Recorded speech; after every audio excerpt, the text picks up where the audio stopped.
ஒரு 10 தொகுதியில வந்து நீங்க வெற்றி பெறுவதற்கு ஒரு வாய்ப்பு யார்ட்டு இருக்குன்னா வேல்முருகன் இருக்கு. இது நான் வந்து வேல்முருகன் அவர்களுக்கு சப்போர்ட் பண்ணிலாம் நான் சொல்றேன்ற மாதிரி நினைக்க வேண்டாம். ஃபீல்டு லெவல் நிலைமை அப்படிதான் இருக்கு. வன்னியர் பெல்ட்ல ராமதாஸ் அவர்களுக்கு பிறகு, அதாவது பாமகவுக்கு பிறகு ஒரு செல்வாக்கு படைத்த குறைந்த அளவு வச்சுங்க, ஒரு 30 தொகுதி வச்சுங்க, ஒரு 20 தொகுதி வச்சுங்க. ஐயா வேண்டாம், ஒரு 10 தொகுதி வச்சுங்க. 10 தொகுதியில 10,000 20,000 ஓட்டுனாலும் வாங்கக்கூடிய ஒரு சக்தி படைத்த, சில தொகுதிகளில் 40,000 ஓட்டு 30,000 ஓட்டு 50,000 ஓட்டு வாங்கக்கூடிய சக்தி படைத்த ஒரு நபராக மாறி இருக்கிறார். யாருன்னா வேல்முருகன்.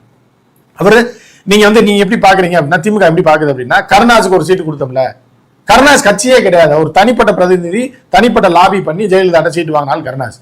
அதே மாதிரி அந்த பக்கம் ஒரு கவுண்டர் கட்சி ஒன்று இருக்கு, அவருக்கு ஒரு சீட்டு கொடுத்தாங்க. இவர்கள் எல்லாம் இன்னைக்கு வரை கட்சி நடத்தல, அவங்க வீட்டில் போய் பார்த்தீங்கன்னா 4 பேர் கூட இருக்க மாட்டாங்க.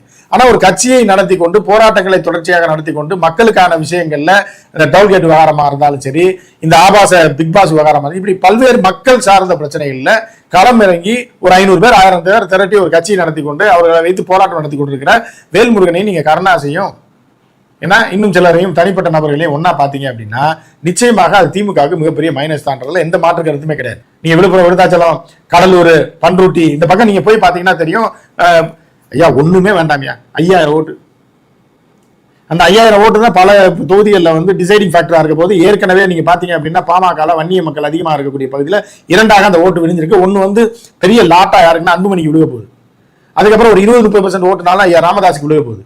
இந்த 2 பேர் மேலையும் இந்த குடும்பத்து மேல அதிருப்தியா இருக்கக்கூடிய வன்னிய மக்கள் யாரை நோக்கி பாக்குறாங்க அப்படின்னா வேல்முருகன் அவர்களை நோக்கி. சோ அதுல ஒரு 10% வைங்க, 15% வைங்க, அது எவ்வளவு பெரிய வாக்கு வைங்க, ஒரு 10 தொகுதி வைங்க. அவர் கேட்கறது என்ன, 3 தொகுதி கேட்கறாரு, ஐயா பேசி ஒரு 2 தரம் அப்படின்னு சொல்ல வேண்டியதானே.